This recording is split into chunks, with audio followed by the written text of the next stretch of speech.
Oke baik, Assalamualaikum warahmatullahi wabarakatuh. Bapak Ibu Guru yang terhormat, jumpa lagi di channel Guru Abad 21 Media Informasi dan Edukasi, channelnya para guru Indonesia.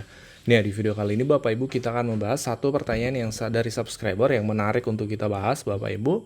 Pertanyaannya seperti ini, beredar informasi bahwa tunjangan profesi guru triwulan 1 2025 cair lebih cepat dibanding tahun sebelumnya.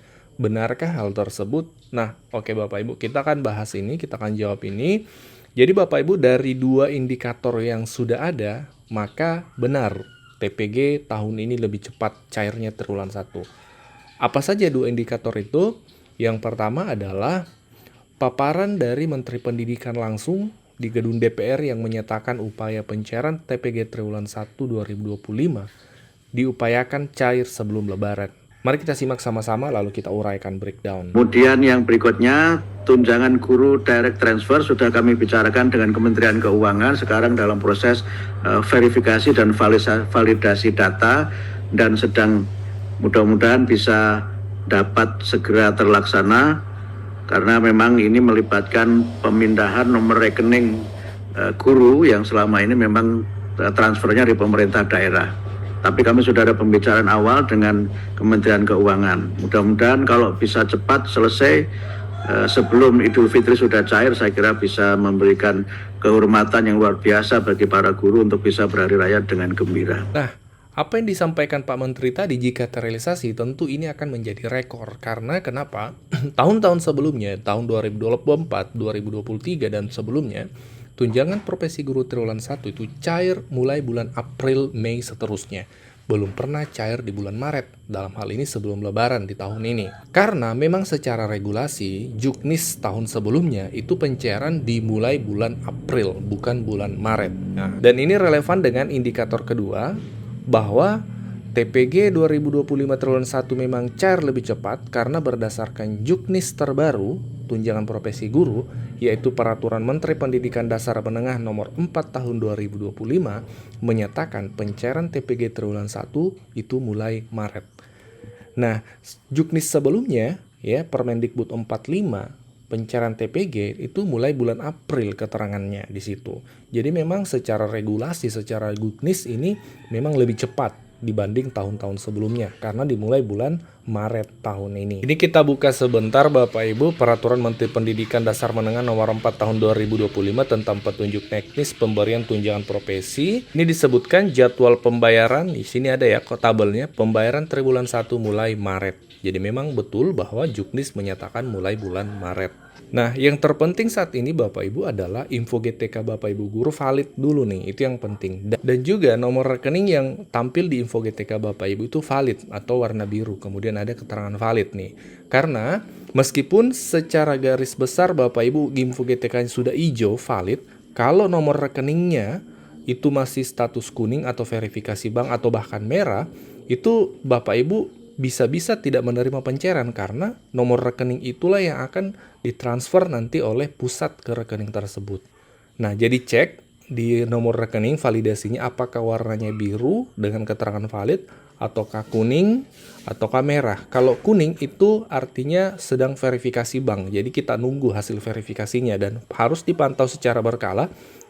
Karena perubahannya kemungkinan ada dua. Bisa jadi menjadi biru valid atau menjadi merah tidak valid karena dinyatakan oleh bank tidak valid nomor rekening tersebut. Jadi harus dicek secara berkala info GTK-nya Bapak Ibu. Dan ini sesuai dengan apa yang disampaikan oleh operator info GTK baru-baru ini Bapak Ibu. Perkenalkan, saya Nazarudin, salah satu staf di GTK bagian perencanaan dan yang kebetulan yang selama ini memegang data untuk proses info GTK di GTK ya, info.gtk.dikdasmen.go.id ya, itu kebetulan di belakang layarnya salah satunya dari sekian banyak orang itu adalah kami berdua. Ya.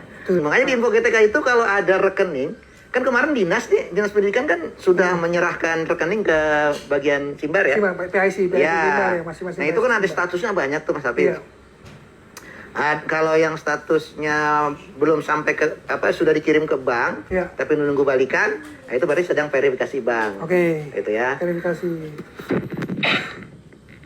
Di info GTK keluar gitu statusnya sedang menunggu verifikasi bank. Tunggu. Apa yang harus dilakukan guru? Ya nunggu. Nunggu aja. Sesuai dengan perintahnya, menunggu verifikasi dari bank. Nanti ya. bank akan kirim balik datanya ke kita. Ke Simdar lah ya, ke Ya, Simdar. ke Simdar. Nah, dari Simdar nanti hasil dari verifikasi itu tentunya tidak hanya satu, Mas Hafiz. Ada yang valid, tentu ada juga yang tidak valid. Oh. Tidak validnya nanti dikeluarkan tuh di info GTK akan keluar status tidak validnya. Kenapanya itu? Betul, bisa jadi NIK-nya yang tidak cocok, bisa jadi nama yang tidak cocok, bisa jadi nomor rekening yang kurang. Ingat Mas Hafiz, di SPAN, ini berdasarkan informasi yang ada, kalau perbedaannya ada titik saja, itu terkadang ketolak di sistemnya SPAN. Waduh, berarti harus benar-benar sama persis berarti, Bang? Betul, ingat, nyamainya dengan apa? Buku tabungan. Buku tabungan. Jangan samain dengan data dapodik ya. Ya. Jadi samainnya dengan buku tabungan. Dengan apa? Oke. Buku tabungan. Buku tabungan. Oke.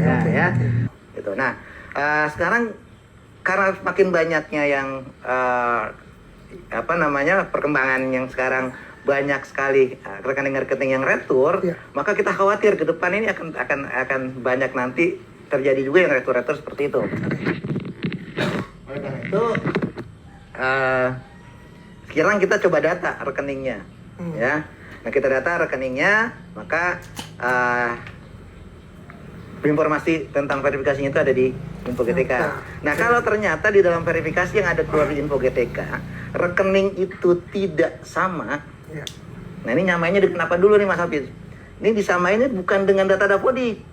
Oh gitu? Bukan. Terus? Tapi disamainnya itu dengan data rekening, dengan buku rekening. Waduh. Karena ini berhubungannya dengan pembayaran. Jadi jangan sampai di dapodiknya udah benar, terus di data rekening udah benar sama, tapi di bukunya beda. Nah, itu kan bisa jadi retur. Oke. Tuh. Sekali lagi mohon maaf kalau sering batuk ya. Nah, begitu kurang lebih Mas Hafiz. Nah, nanti nih kalau Mas Hafiz misalnya dulu sudah punya rekening 1, 2, 3. Betul. Ya kan? Terus saya mau merubah. Iya, bukan merubah nih karena salah lah misalnya namanya salah nih nggak sesuai dengan buku rekening gitu loh. Maka gimana proses perbaikannya? Nah, perbaikannya Mas Hafiz datang ke Dinas Pendidikan. Lalu Dinas Pendidikan memperbaiki di mana? Betul, itu kan. Nah, kemarin saya pada saat saya live YouTube atau segala macam, kalau ada yang nanya pun akan jawab, ya nanti Dinas Pendidikan akan akan kirim datanya ke pusat. Oh, melalui? Itu dulu. Itu dulu. Gitu ya. Itu dulu. Bukan dulu, itu kemarin gitu ya. Nah, sekarang pengembang Simtun ini sudah mengembangkan satu modul tambahan untuk entrian nomor rekening. Oh, jadi mengeditnya nanti di Simtun per masing-masing data gitu. Betul. Nah, nanti operator tunjangan itu akan melakukan entrian perbaikan di Simtun. Nah, nanti datanya itu diolah secara sistem. Ya, ada yang masuk ke Simbar, dari Simbar juga nanti akan masuk ke info GTK. Ya.